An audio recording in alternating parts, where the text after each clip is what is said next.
Welcome back to the show. That's because you stayed up so long reading it to get ready for this, and I really appreciate that from you, James. That you're a good student, Yeah, and that makes for good dialogues. for sure. You know? There's so much in the book, Gerald. I could read it again, and I'll get a totally different batch of information. It might take me to do that. I try to soak so much what's in there.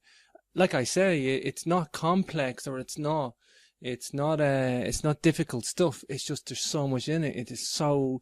I'm not just talking quantity of pages. I'm talking about quality as well, Gerald. Quality and quantity. Well, part of that is I decided to, in the discussion about Enki's design for us and the GG replacements, and I talked about the energy body and a whole bunch of things like that.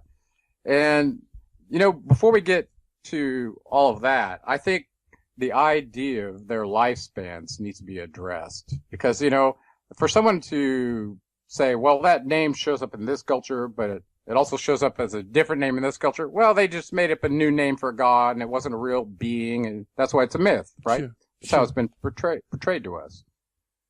However, if these guys were geneticists, okay, they had to have cracked the genome for aging process, Gerald. Well, if you could go back to the part where he was taking energy and putting it into a body, suppose they wanted to perpetuate their energy and take it out of their body and put it in another body. If they knew how to do it to someone else, did they not know how to do it for themselves? Of course they did. And this was discussed. There was a scene in one of the Sumerian documents. I believe it was out of one of Sitchin's books. I want to say the Lost Book of Enki. I don't remember. But there was Enki and his son Nagshita were off together, and they were having a discussion about. No, I'm sorry. It was Marduk. Marduk and his father Enki. They were having a discussion about capabilities, and Marduk felt like his father hadn't taught him everything like he had taught Nagshita, because he still didn't have the ability to animate and create and reincarnate life the way Nagshita did. And that was pretty telling, pretty interesting to understand that. So he was like the relationship to Enki through Enlil. He was kind of he wasn't really the scientist. He was more of a commander, if you know what I'm saying. Mm-hmm. More likely to be in politics or a bureaucrat, not in a lab. Well, Nagshita was just the opposite. He was more of a scientist that did bureaucratic functions when he had to. Sure. So let's go back to this aging thing. A couple of things caused me to wrestle with this. One of them, which is the report from the Anunnaki themselves, that they had been on a different planet, experiencing a different gravity level and different radiation level from the sun. They were in an outer orbit, not an inner planet orbit, except their planet occasionally, over long periods of times, came in close to the sun, and then they had to deal with the issue just like they were an inner planet relative to solar radiation. Yeah. Solar flares. The periodic peaking of the sun cycle every 11 years, and coronal mass ejections, and all those things that happen with the sun. Well, it affects the inner planets far more than it does the outer planets with that level of radiation. So that was an issue for them. When they came into close perihelion, it was an issue. Well, now think about that. If you go onto another planet, you're experiencing a different gravity level, different radiation level.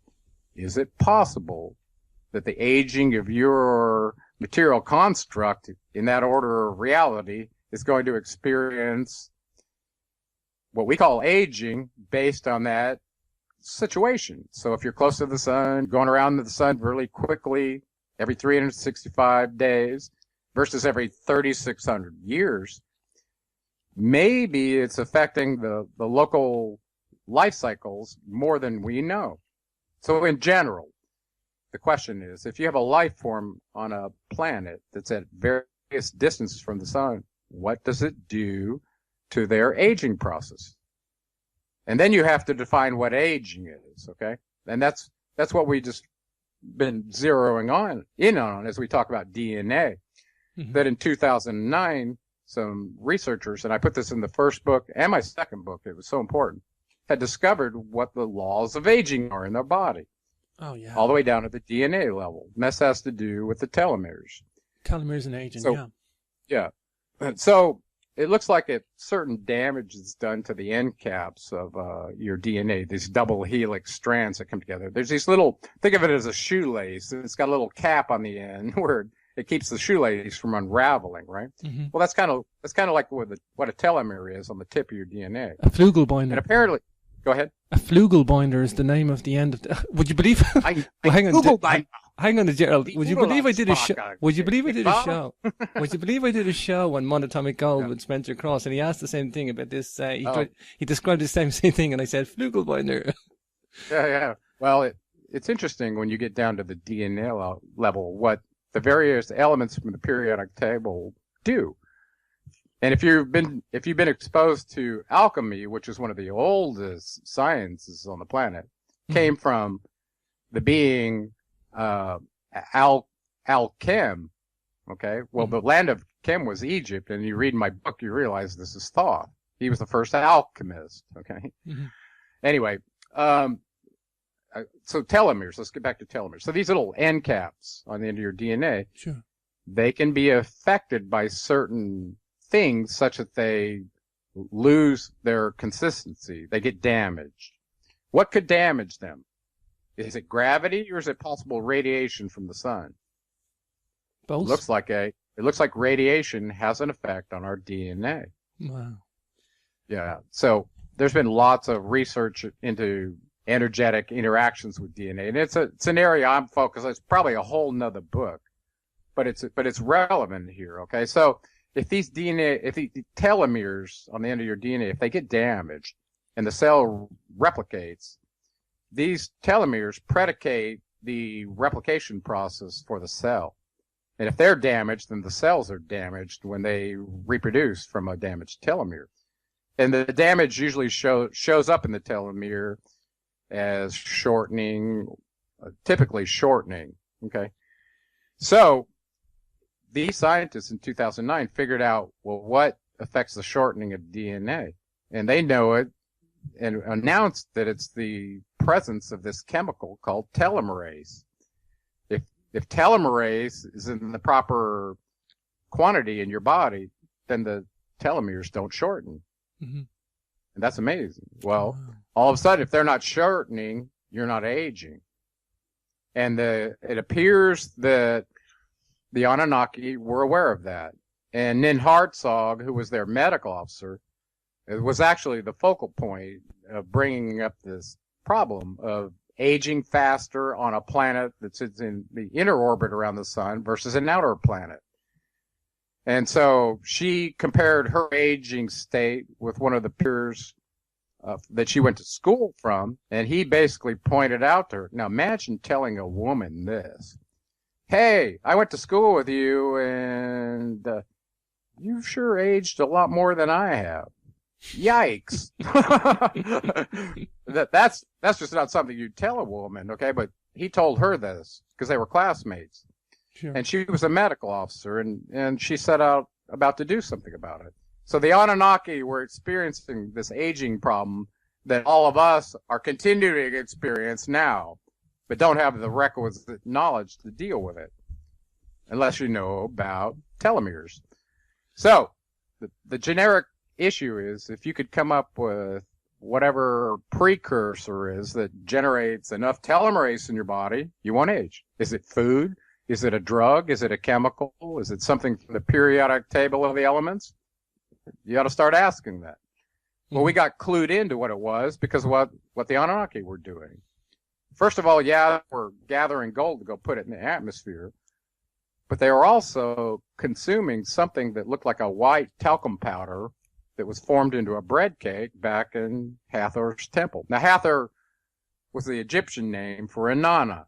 Inanna is in my genealogy table, and you'll see how she fits into these. I kind of view her as an Enlilite. She came from Enlil's side of the family. Sure. Okay. Sure. And that's not to disparage her. It's just that she's the offspring of Enlil in his lineage. That's not her fault. No, not at all. So, sure. And oftentimes the Enlilites and the Enkyites interbred. As a matter of fact, the being whose perspective I'm taking all through this book, Ningshita, Thoth, Mercury. He named himself after the planet Mercury in the Enuma Elish, where his name there was Mumu. That meant the planet Mercury. So he was known as Mumu. Wow. Kind of a funny name back in the Enuma Elish. But Mercury was seminal to the Enuma Elish. That's why it came up. Hold on a second. I'm going to get a drink.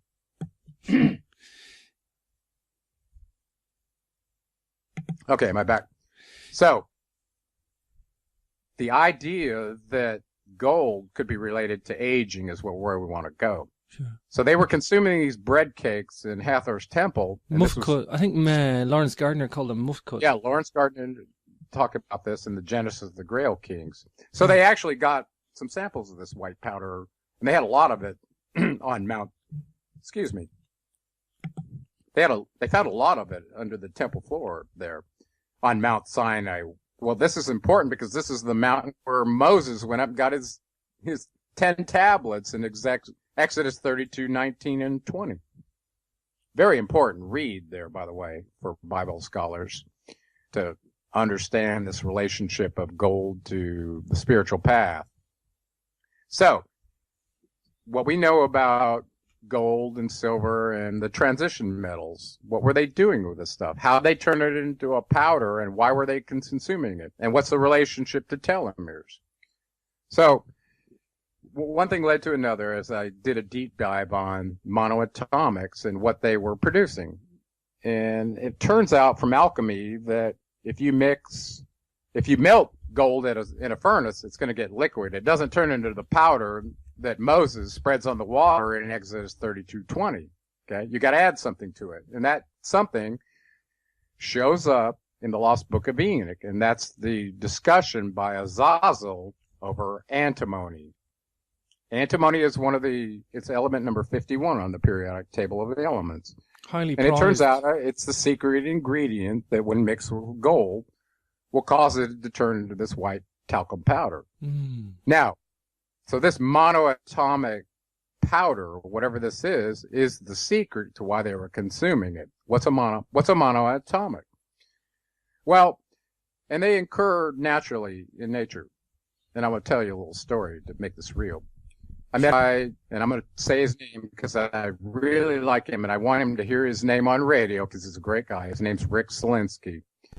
And he invited me up to Northern California where there's lots of gold. You remember the gold rush in California, right? Same area.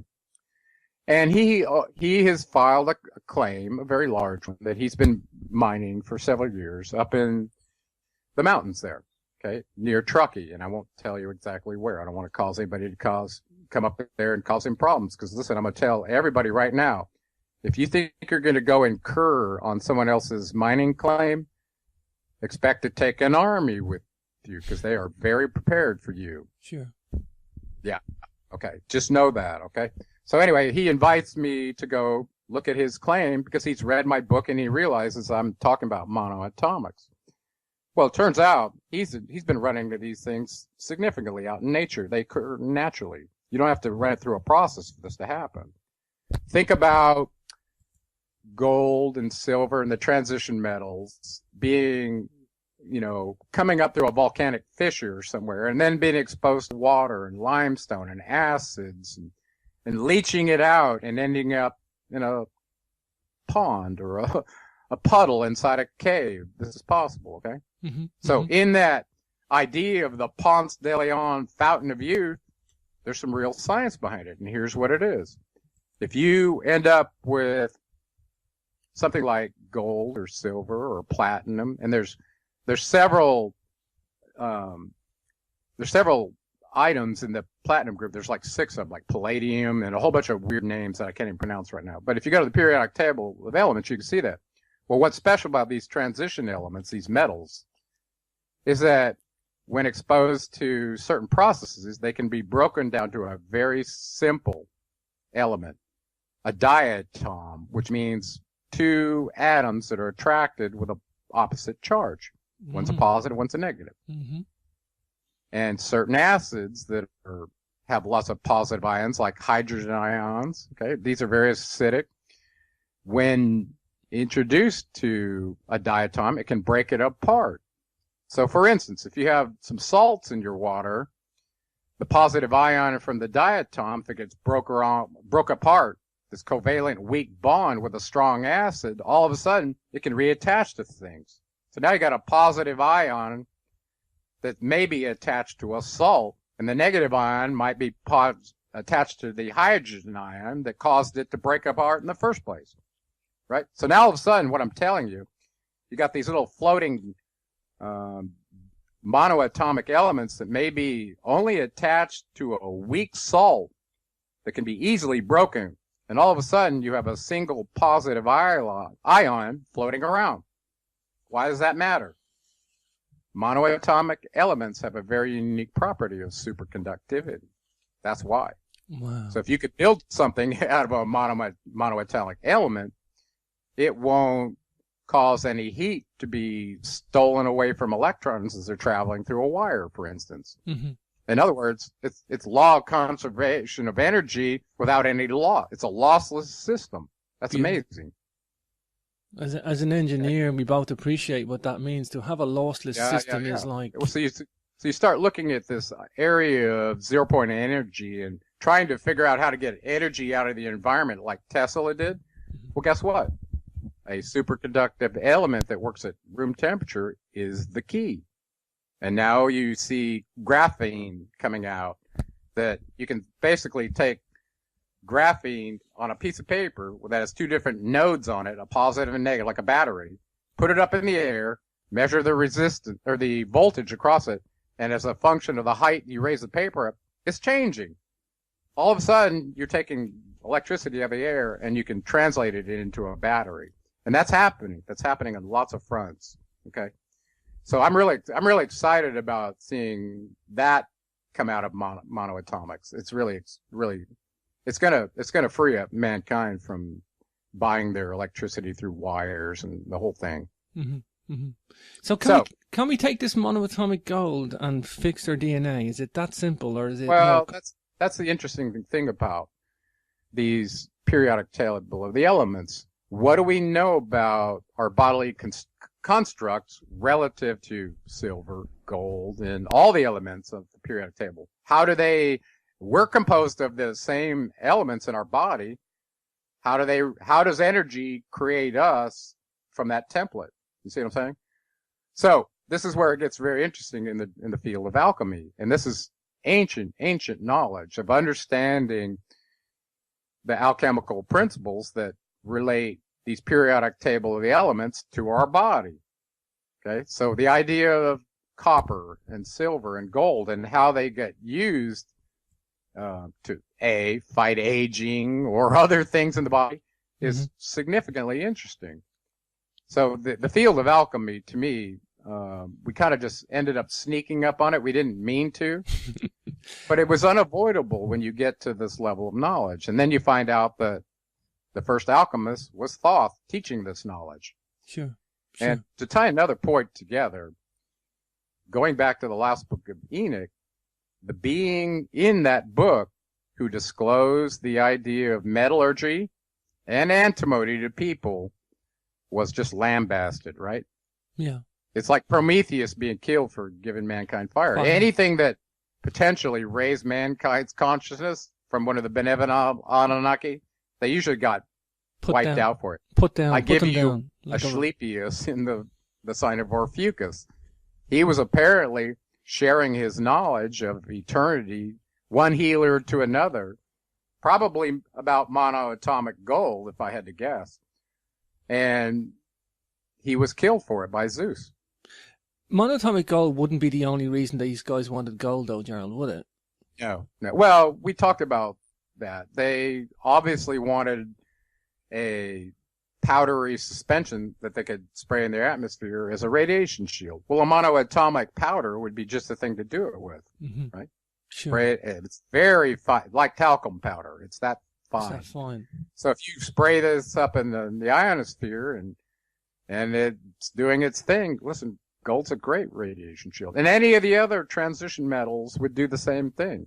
It just so happens that gold doesn't it doesn't corrode compared to some of the other ones. So It's the best the one.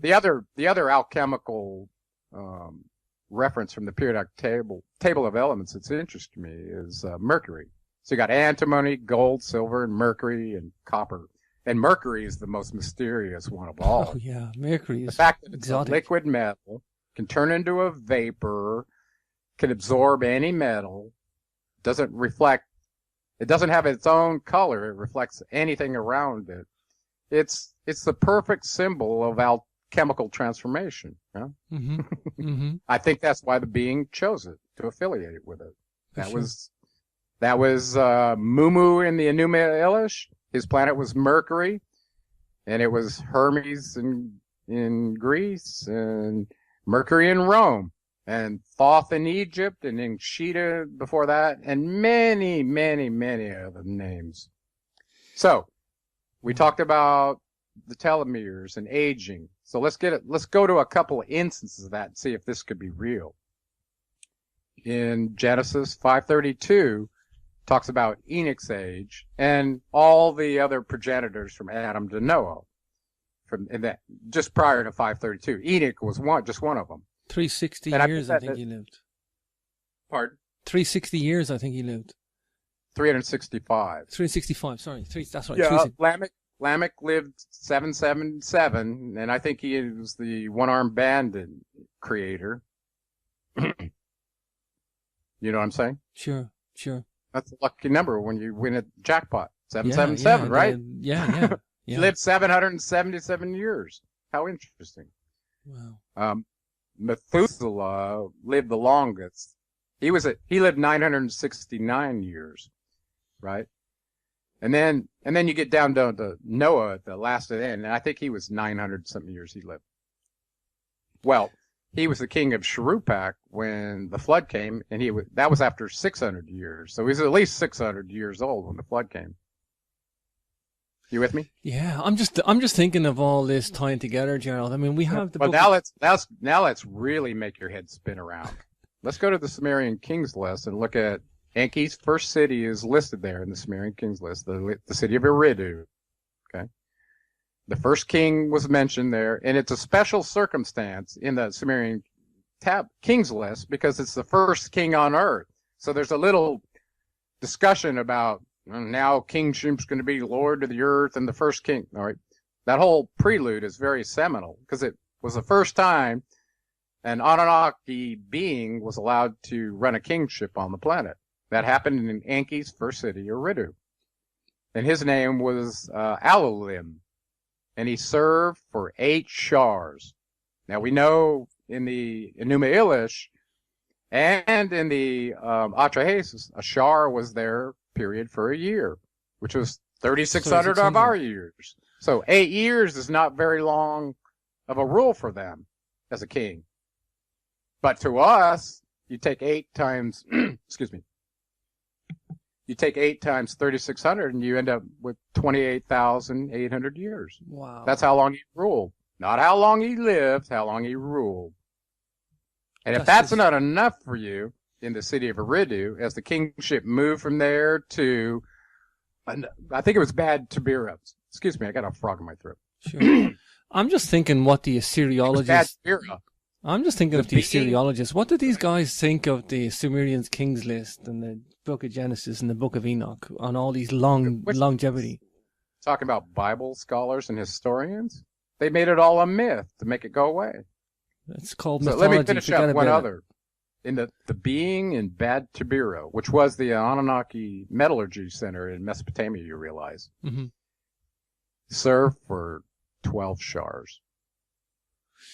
Wow. Do the math. That's over 40,000 years he ruled.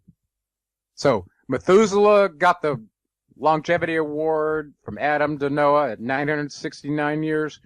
That ain't nothing compared to the guys over on the Sumerian Kings list, right up to the point where the flood came. Now, this is also interesting. The first 8 rulers, starting from Alulim, all the way to Noah's flood, which is described in the tablets. There was a big break between the Sumerian kings of the first rulers to where it resumed. So after the first 8, they had ruled for 176,500 years. You can add up their rules, their reigns, right out of the table. Mm-hmm. 8 of them did that. Okay. And then the last one was when the flood came. Okay. And that's when Noah was the king, who was the Asudra. Okay. So he was a Sumerian king, in essence.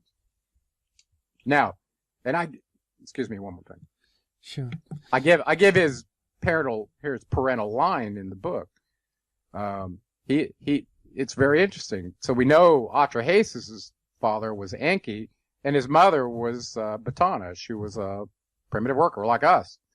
Mm-hmm. So it starts to bring up this idea of genetic dumbing down of the original Anunnaki source, and what it does to your lifespan. So we've got a couple instances of that through history where the beings knew that and wanted to do something about it. And that was Gilgamesh, as an example. I have a so copy he of... knew that he wasn't pure Anunnaki, and he sought out Utnapishtim, who was Noah, so that he could find out how it was he got an eternal life. His peer king, he's the king of the city of Uruk, and Atrahasis is the king of the city of Shuruppak, just down to the south. So the kings are probably clearly in communication with each other about what they know at the highest levels, just like they are now. While we're on all the different kings and all the different rules, Gerald, it seems to be each guy gets his hands on the throne, destroys the old city, and he creates a new city, and you see the shift of power. It's like if you look at the Sumerian kings list, you have to ask yourself, in the first 8 kings, they served 176,000 years without looking like their terms were interrupted in any way, shape, or form, because there was an even number of Shars, okay? Mm-hmm. There's Thars, with however, like 8 Sars or 12, whatever. You get down after the flood, and you start looking at the Sumerian kings list, it's very different. The kingship is jumping around like crazy. Like, for instance, the kingship in the city of Ur, which is very important because it was the capital of Sumeria twice, at least twice, and it was destroyed. And then in the Sumerian kings list it goes, well, and the kingship was defeated and it moved over to Adab or Bad Tabir or whatever. Just no evidence or understanding of why this happened after the flood versus before the flood. They're serving massive rulerships. You know what I'm saying? Mm-hmm. Just go look at it. Like, for instance, in the second dynasty of Ur, Nanar-Sin was the king, and his wife was there with him. I think her name was Ningal in the story. Mm-hmm. And I put this in chapter 3. And, are you still there? I'm here, yeah, I'm listening. Wow, I just heard a click. I'm here attentively. Yeah, so this was called one of the lamentations of Ur. And there were lamentations of other cities too. And a lament is like a funeral dirge. You're complaining about what this terrible thing just happened. Okay, a lamentation of sorrow. A lamentation of sorrow. Exactly. And I'm talking pitiful sorrow. Yeah. So in this second dynasty of Ur, when you call him Nani or Nanar, that's Nanar-Sin. And you read the account, he tells you his name, and that he's talking to his father, Enlil, okay? Mm-hmm. He's crying out about his city being destroyed. And then I started putting 2 and 2 together, like, Enlil says something in that account where he goes, well, no kingship has ever seen it's come to fruition where it rules the whole term. And I thought, what a thing to say. Is that why the Sumerian kings after the flood are just going boom, boom, boom? They're just jumping from city to city to city. And all this carnage and death is going along with it. And I'm thinking, why? What's going on? If you read the Lamentation of Ur in my book, mm-hmm. or worse yet, listen to the audio portion, I challenge you not to be so emotionally disturbed. You're almost at tears. Yeah. About what happened to the people there. It's very disturbing. And it is. Including the father did to his son. It's even more disturbing. Yeah. So it's like all these. Looking at that, Go ahead. Sorry, it's like all the different destructions of all the different. It's like there's a bunch of middlemen fighting for scraps, or it's like this wasn't middleman. This particular one was very telling. There was a council meeting, and Anu was there, and Enlil was there, and his 2 kids were there, talking about the destiny of this city. And when it was decreed that it was going to be no more, the decree was rejected by the queen of that town. Mm-hmm. She said no. She's like, "What are you talking about? You're not going to. Why have you destined this destructive dolor for me?" And wow, it's just very telling. Well, without getting into all that, what I want you to walk away with is whatever was happening to these Sumerian kings after the flood, when Enlil was now in charge of the Mesopotamian region where all of them were, mm-hmm. You'll start to see that spirit of destruction and why this happened. And it is like you will recognize as a evolved being that the nature of this being is very severe. Sure. And now you start thinking, well, wow, does creation and destruction really have to be in balance? Because it's happening to these material bodies that we call people. He's recycling them like they're rocks through a black hole. For sure. And this is where it gets frightening for me, okay? Mm-hmm. And I'm still to this day wrestling with this, it appears if we look around, the balance of creation and destruction is way out of balance. Destruction is reigning supreme. Yeah. Look at the headline. It's like we're talking about modern times here. It hasn't really exactly. It's not changed at all. For sure. Gerald, I think we're going to wrap it up with that because I've got to get you back. We haven't even scratched the surface. I'm going to get you back for another episode. We're not even out of the first chapter yet. But laying this background, when we come at this again and we start bringing up some of the models I sent you and such. This is the crux of the book for me, Gerald. This is why I was so excited about the second book you wrote, because that's what you do, Gerald. You provide models to break this all down, to assimilate all the data, and I think you do. You synchronize. Well, don't you? You're an engineer. When you get a great concept that you don't know how you're going to create it or how it's going to fit together with other pieces of an architecture, you have to have a model. Yeah, well, actually, not everybody does. I went to school with some people at UCSD that had such a gifted mind. They could be given a complex, very complex programming task. Mm-hmm. And build all the models in their mind. And then when they sat down to start programming, it just came out first time. It's like, wow, you don't meet too many people like that. They are out there, truly. Sure. But that's the thing. It's there's models, there's mind maps, there's tables, and you have to assimilate this evidence because it is a very complex.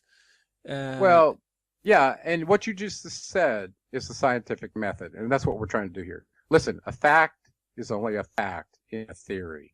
Yeah, for sure. So you've got some evidence that you're putting together, hanging around a model and asking yourself, does this make sense? That's all we're doing. We're not saying this is the absolute, but if you follow that method and it's repeatable for people, then they can recreate what you've done. That's the scientific method. And that's how I approach all data.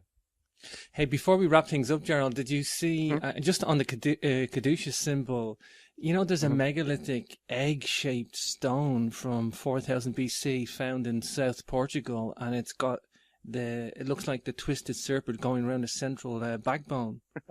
Have you seen? Actually, that's so neat. There's so many symbols out in the public all over the world that remember these latent circuits I was telling you about. Sure. That was done intentionally to trigger those circuits to wake you up. For sure. Mm-hmm. Gerald, give us out your website before we wrap things up, and I'm going to get you back soon to get into some more meat and potatoes here. But please give us out your website for the listeners. Okay, it's www. Whoop, I'm going to leave that off because it rings. GeraldClark77.com. Now, I want people to know I'm kind of moving away from Facebook, kind of moving away from YouTube. I have a big presence there, but you can imagine with me saying what I'm saying, I'm getting cogs thrown in my wheel all the time. So I'm moving most of my communication with people to my website where I have a little more control. And that includes deep dives in my blog discussion of models and things like that. And you're not going to see me doing that on Facebook. Trust me.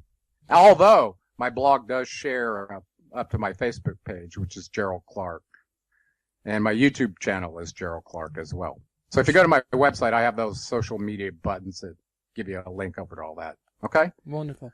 Again, But I look forward to real seekers coming into my inner circle and conversing with me. I'm not looking for naysayers. I'm looking for yay-sayers. That doesn't mean you have to swallow the whole pill and believe it.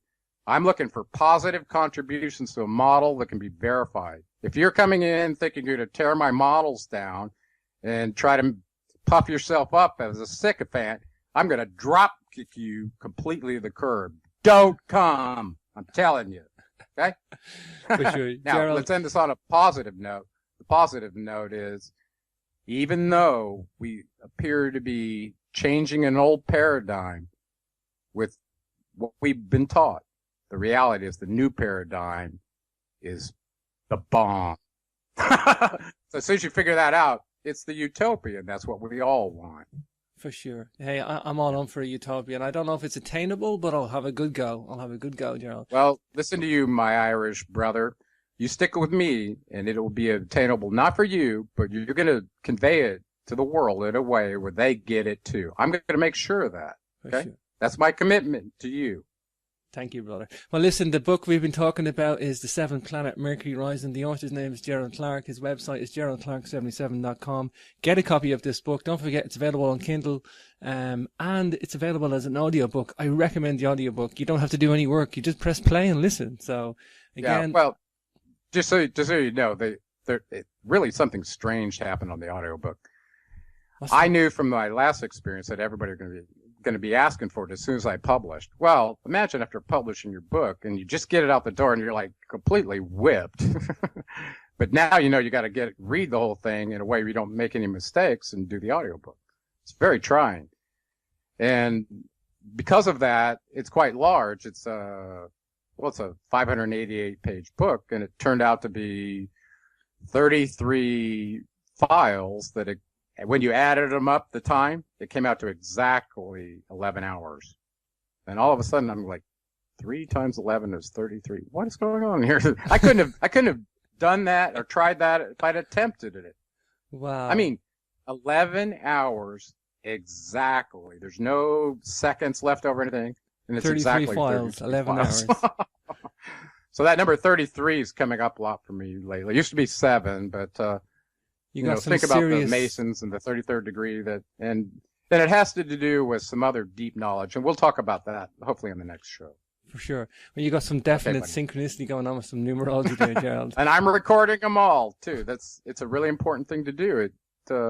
As you get into my book, you realize I define the word interesting and how that relates to paying attention to symbols and omens and how you get out of this trap. So it's important.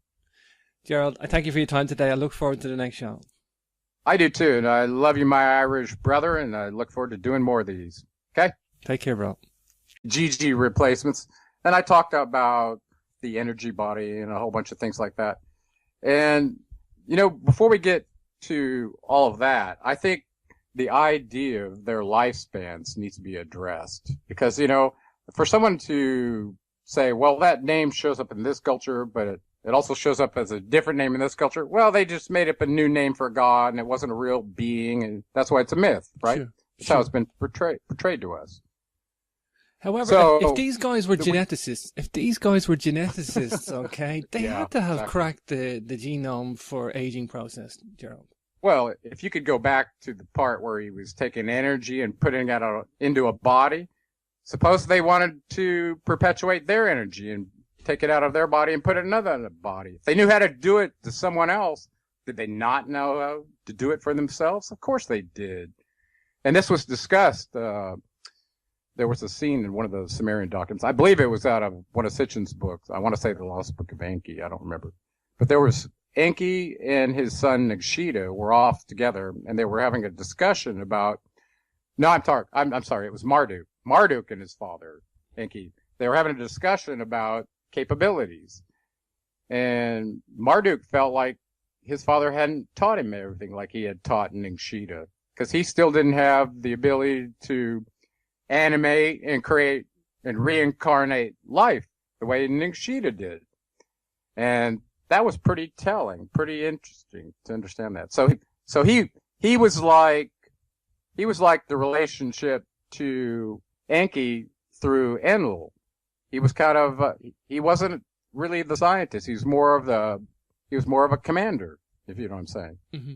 More likely to be in politics or a bureaucrat, not in a lab. Well, Ningshita was just the opposite. He was more of a scientist that did bureaucratic functions when he had to. Sure. So let's go back to this aging thing. A couple of things caused me to wrestle with this. One of them, which is the report from the Anunnaki themselves, that they had been on a different planet, experiencing a different gravity level and different radiation level from the sun. They were in an outer orbit, not an inner planet orbit, except their planet occasionally, over long periods of time, came in close to the sun. And that's what we just been zeroing in on as we talk about DNA. Mm-hmm. That in 2009, some researchers, and I put this in the first book and my second book, it was so important, had discovered what the laws of aging are in their body. Oh, yeah. All the way down to the DNA level. And this has to do with the telomeres. Telomeres and aging, so, yeah. Yeah. And so it looks like if certain damage is done to the end caps of your DNA, these double helix strands that come together. There's these little, think of it as a shoelace, and it's got a little cap on the end where it keeps the shoelace from unraveling, right? Mm-hmm. Well, that's kind of like what a telomere is on the tip of your DNA. A Flugelbinder. And apparently, go ahead. A Flugelbinder is the name of the end of the, would you believe? Hang on, Gerald. Would you believe I did a show? Would you believe I did a show? Would you believe I did a show on Monatomic Gold with Spencer Cross, and he asked the same thing about this? He described the same thing, and I said Flugelbinder. Yeah. Well, it's interesting when you get down to the DNA level what the various elements from the periodic table do.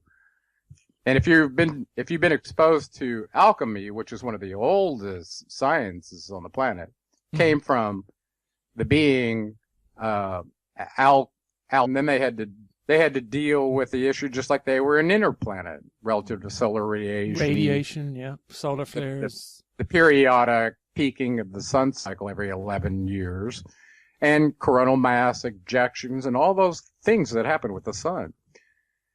Well, it affects the inner planets far more than it does the outer planets with that level of radiation. So that was an issue for them. When they came into close perihelion, it was an issue. Well, now think about that. If you go onto another planet, you're experiencing a different gravity level, different radiation level.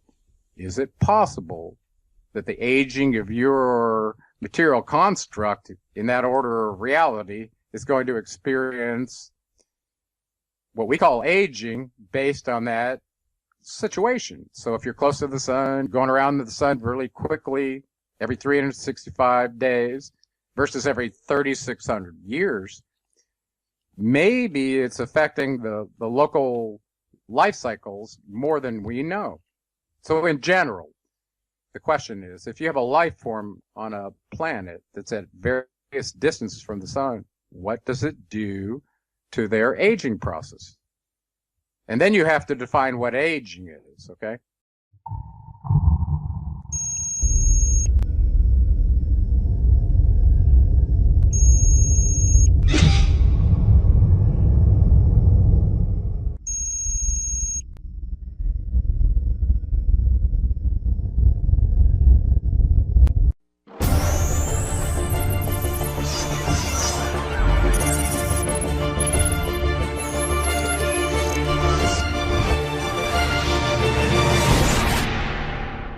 Welcome back to the show.